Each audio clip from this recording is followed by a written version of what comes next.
All India बार examination लेकर के 27 सितंबर को जो हियरिंग हुआ वहाँ पर जो सारा पॉइंट्स उठ करके आया है, 2 पॉइंट्स ऐसा है जो आप लोगों को खुश कर देगा एंड गारंटी है वो आप लोगों को खुश कर देगा, क्योंकि हो सकता है आप लोगों को स्टाइपेंड भी दिया जा सकता है।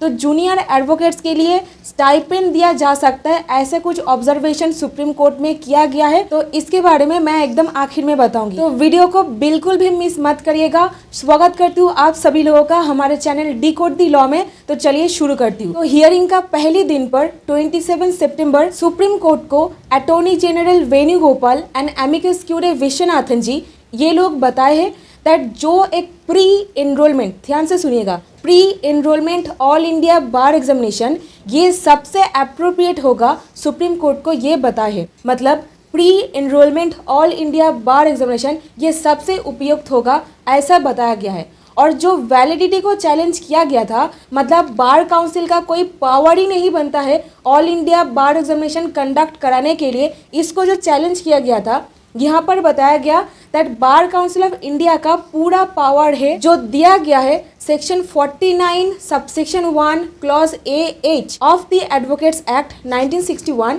इसके under bar council of India AIB को कंडक्ट करा सकते हैं। ठीक है, तो ये सबसे पहला पॉइंट बताया गया। और दूसरा पॉइंट, ये जो ऑल इंडिया बार एग्जामिनेशन है ये सिर्फ एक क्वालिफाइंग एग्जामिनेशन नहीं है, ये एग्जामिनेशन क्वालिटी कंट्रोल के लिए भी लिया जाता है। क्वालिफाइंग एग्जामिनेशन मतलब जो आप लोग एडवोकेट बनोगे, सर्टिफिकेट ऑफ प्रैक्टिस मिल जाने के बाद, मतलब एक परमानेंट एडवोकेट बन जाओगे, है ना। और ये परमानेंट एडवोकेट एक बार बन जाने के बाद आपको कोई भी रेस्ट्रिक्ट नहीं कर सकता है प्रैक्टिस करने के लिए, मतलब आपके पास एक इम्यूनिटी आ जाएगा सर्टिफिकेट ऑफ प्रैक्टिस मिल जाने के बाद। और यहाँ पर ही बताया गया है ऑल इंडिया बार एग्जामिनेशन एक क्वालिटी कंट्रोल की तरह ही काम करता है, मतलब कोई भी आ करके एक एडवोकेट बन के कोर्ट में प्रैक्टिस नहीं कर सकता है, क्योंकि लीगल प्रोफेशन कोई ऐसा वैसा प्रोफेशन नहीं है। ठीक है, तो कोई भी आ करके ये एग्जामिनेशन दे करके एडवोकेट बन जाएगा, ऐसा नहीं हो सकता है। तो इसीलिए ये एग्जामिनेशन एक क्वालिटी कंट्रोल के लिए भी काम करता है, इसके लिए ये सारे जो एग्जामिनेशन है उनको देना पड़ेगा।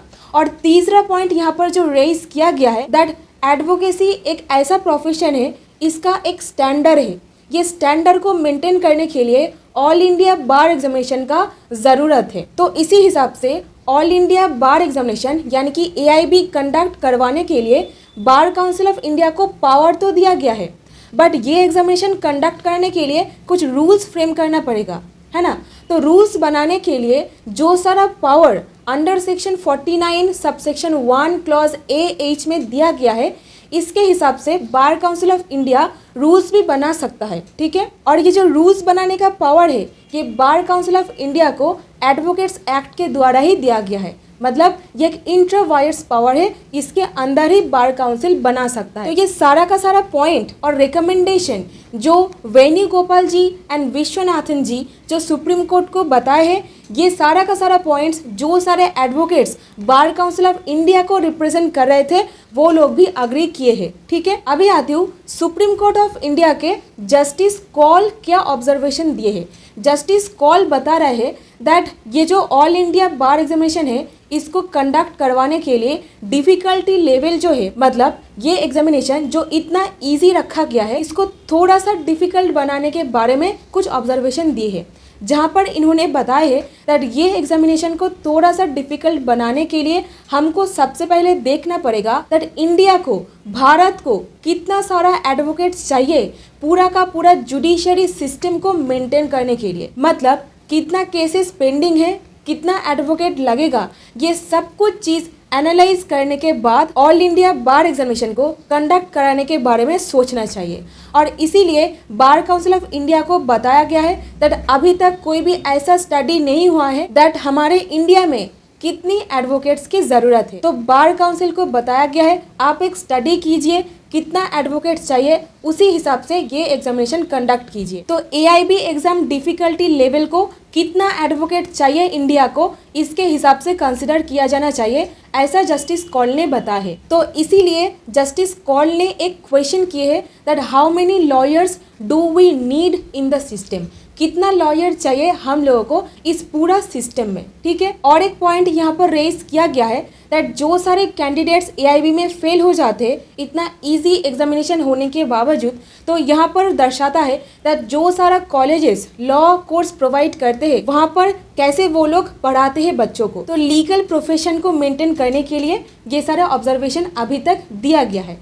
और सबसे इम्पोर्टेंट, रुको जरा, सबर करो। जो आप लोगों के लिए बहुत ही एक फेवरेबल मूव हो सकता है, आप लोगों के लिए एक बहुत ही अमेजिंग गुड न्यूज़ हो सकता है, जो है सुप्रीम कोर्ट यहाँ पर ऑब्जर्व किए है दैट जो सारे जूनियर एडवोकेट्स है उनको एक स्टाइपेंड दिया जाना चाहिए, क्योंकि जो सारे जूनियर एडवोकेट्स है वो 5 साल लॉ पढ़ाई करे, उसके बाद 5 साल लग जाएगा उनको इनकम करने में। एक बहुत ही मतलब मिजरेबल सिचुएशन होता है, जूनियर एडवोकेट्स को एक फिनेंशियल डिफिकल्टी फेस करना पड़ता है। यहाँ पर वेणुगोपाल जी एक इंटरेस्टिंग स्टोरी बताए है दैट वो लोग जब प्रैक्टिस करते थे उनके दिनों में उन लोगों को ग्रीन चेक मिलता था। और यहाँ पर वेणुगोपाल जी ने और बताया है जम्मू कश्मीर से एक लॉयर उनको लेटर लिखे है दैट उनको काम करना पड़ रहा है अपने सीनियर के अंडर विदाउट बीइंग पेड, मतलब कोई भी पैसे मिले बिना। उनको जो ये लेटर भेजा गया है ये सुप्रीम कोर्ट में उन्होंने हाईलाइट किए है। और यहीं पे ही बार काउंसिल ऑफ इंडिया यानी बीसीआई इसको पूरा सपोर्ट करते हुए सुप्रीम कोर्ट को इन्फॉर्म किए है दैट जूनियर लॉयर्स को बहुत ही फिनेंशियल डिफिकल्टी फेस करना पड़ रहा है, उनके पास कोई भी इनकम नहीं आ रहा है, और स्पेशली पैंडेमिक आउटब्रेक के बाद जो बेसिक नीड होता है एक इंसान का वो लोग भी उसको फुलफिल नहीं कर पा रहे, ऐसा सिचुएशन बदतर हो गया है। तो इसीलिए उन लोगों के बारे में सोचकर कुछ स्टाइपेंड दिया जाना चाहिए, और इसीलिए कुछ लॉयर ट्रेनिंग प्रोग्राम के बारे में सजेशन भी दिया गया है। तो ये हो सकता है, बहुत ही स्ट्रॉन्ग प्रोबेबिलिटी है दैट जूनियर लॉयर्स के बारे में कुछ सोचा जाएगा एंड सोच के उन लोगों को कुछ फिनेंशियल हेल्प किया जाएगा बार काउंसिल ऑफ इंडिया के तरफ से, मतलब स्टाइपेंड दिया जा सकता है। तो यहीं पे मैं आप लोगों को बताना चाहूँगी, आज जो मेरी ये वीडियो देख रहे हो, मैं खुद अटॉर्नी जनरल को एक लेटर लिख रही हूँ। सारा का सारा जो सिचुएशन एक जूनियर एडवोकेट फेस करता है, स्पेशली एक फर्स्ट जनरेशन लॉयर जिनके फैमिली से कोई भी एडवोकेट नहीं है जैसे कि मैं, तो आप लोगों के पास मेरी ये रिक्वेस्ट रहेगी दैट आप लोग इसी वक्त एक लेटर लिखिए उनको, क्योंकि अभी ये केस सुप्रीम कोर्ट के पास चल रहा है। और अगर मास अपील सुप्रीम कोर्ट के पास पहुंचेगा और ये सारे जो प्रॉब्लम्स आप लोग फेस कर रहे हो, आपका ये सारा का सारा रियल इश्यूज के बारे में, जो ग्राउंड रियलिटी है, इसके बारे में लेटर लिखिए, उन लोगों को बताइए। आप चीफ जस्टिस ऑफ इंडिया को भी लेटर लिख सकते हो, सिर्फ जम्मू कश्मीर से नहीं, पूरा इंडिया का यही हालत है। अगर इसी वक्त आप लेटर लिखोगे तो बहुत ही स्ट्रॉन्ग प्रोबेबिलिटी है वो लोग आपके बात सुन ले, ग्राउंड रियलिटी को समझ करके आपके फेवर में एक डिसीजन पास कर दे। और ये सारा का सारा जो मैटर है हम सबको मिल करके उठाना पड़ेगा, जो सारे जूनियर लॉयर्स है सबको एकत्रित होकर के करना पड़ेगा। तो आप लोगों के पास एक ही रिक्वेस्ट रहेगा, आप ये वीडियो को शेयर कीजिए। मैं खुद भी जूनियर लॉयर्स को एड्रेस करके लिख रही हूँ,